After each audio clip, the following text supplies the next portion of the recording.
Mirror image క్వశ్చన్స్ని based on numbers అడిగినప్పుడు చాలా సింపుల్గా సాల్వ్ చేయొచ్చు కాన్సెప్ట్ తెలిస్తే. అది నేను చెప్తాను, రీల్ని సేవ్ చేసి పెట్టుకోండి, హెల్ప్ అవుతుంది.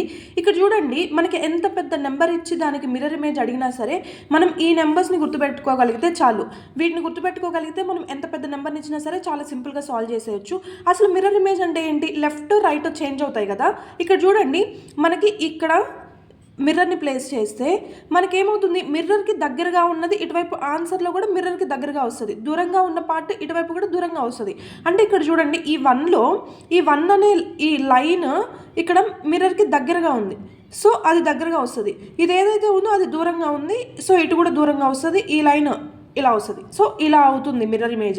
సో 2కి ఇలా అవుతుంది, 3కి ఇలా, 4కి ఇలా, 5కి ఇలా, 6కి ఇలా, 7కి ఇలా, 8కి ఇలా, 9కి ఇలా, 0కి ఇలా. ఇక్కడ మనకి నెంబర్ మిర్రర్ ఇమేజ్లో కూడా చేంజ్ అవ్వండి, 8 and 0 గుర్తుపెట్టుకోండి. క్వశ్చన్స్ ఎలా సాల్వ్ చేయాలో చెప్తాను చూడండి. Which option is the mirror image of 8013? 8013కి మిర్రర్ ఇమేజ్ అడిగారు. 8013 మిర్రర్ని ఇక్కడ ప్లేస్ చేస్తే ఈ పార్ట్ మిర్రర్కి దగ్గరగా ఉంది కదా, సో ఇలా అవుతుంది.